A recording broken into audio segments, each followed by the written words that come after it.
Good evening, visitors. Welcome to the Australian War Memorial's last post ceremony.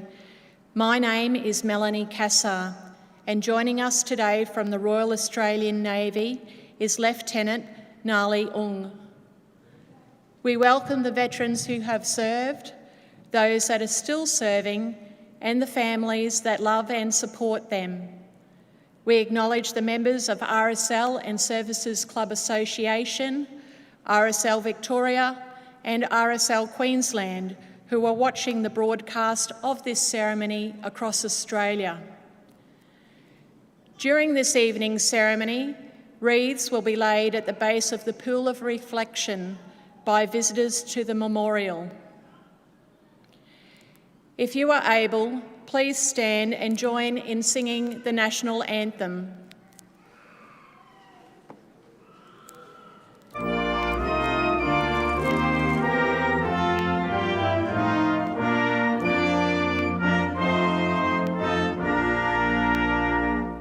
Australians, oh, let us rejoice, for we are one and free, with golden soil and wealth for toil. Our home is good by sea. Our land abounds in nature's gifts of beauty, rich and rare. In history's page, let every stage advance Australia fair. In joyful strains, then let us sing, advance Australia fair.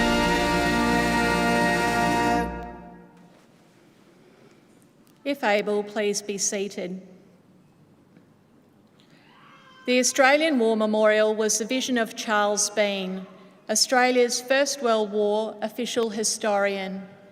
Bean landed with the Australian troops on Gallipoli and stayed with them at the front through to the end of the war. The idea of this national memorial and museum came to him at Pozières, France, in the depths of the bloody fighting of 1916. Bean's idea was that this would be a place where family and friends could mourn loved ones buried in faraway places. It would also be a place that could help all Australians understand what these men and women had endured and what they had done for us. Bean's vision, to which we remain true, is best expressed as inscribed in the entrance to the memorial's galleries. Here is their spirit, in the heart of the land they loved, and here we guard the record which they themselves made. Tonight we will read the story of behind just one of those on the Roll of Honour, which lists the names of more than 102,000 men and women who have given their lives for us in war and on operations for more than a century. But first we present a lament, Flowers of the Forest. Wreaths or floral tributes will now be laid at the base of the Pool of Reflection.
Today we remember and pay tribute to Captain Arthur Max Benson.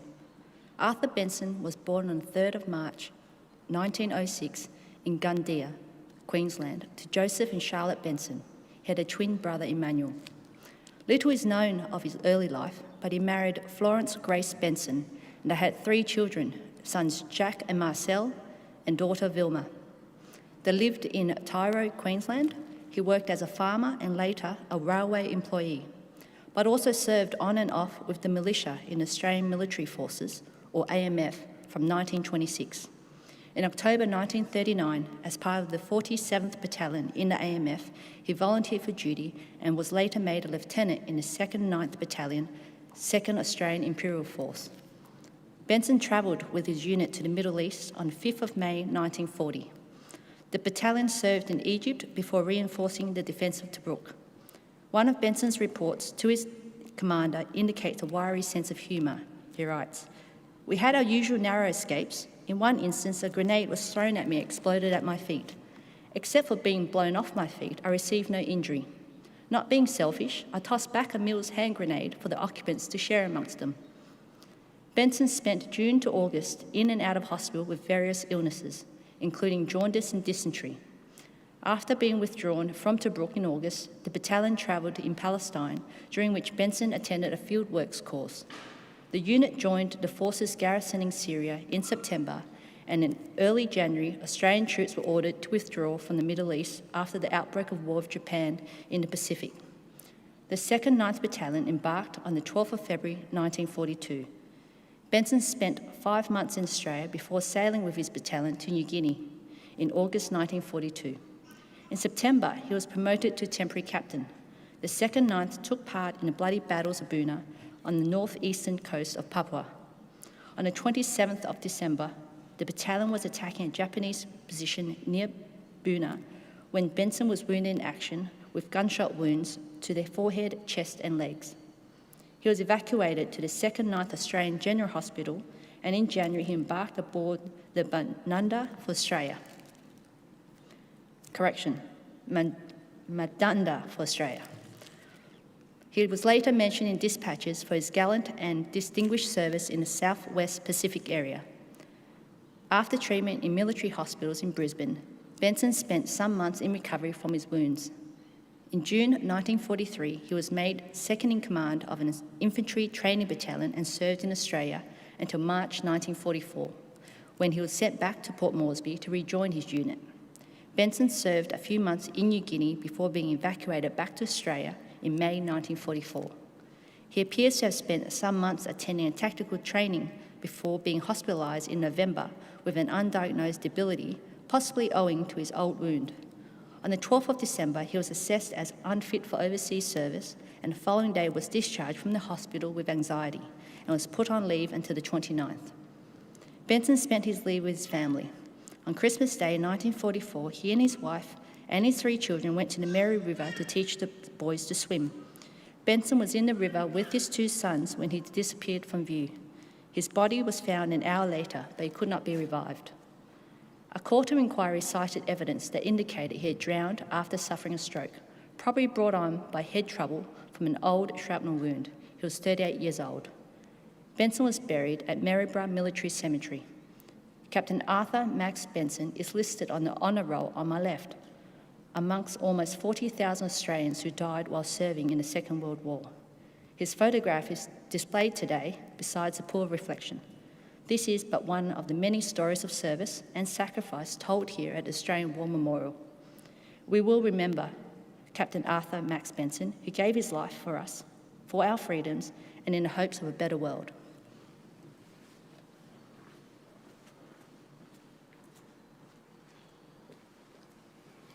Please stand for the reading of the Ode and the sounding of the last post. They shall not grow old as we that are left grow old. Age shall not weary them, nor the years condemn. At the going down the sun and in the morning, we will remember them. We will remember them.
lest we forget. Lest we forget.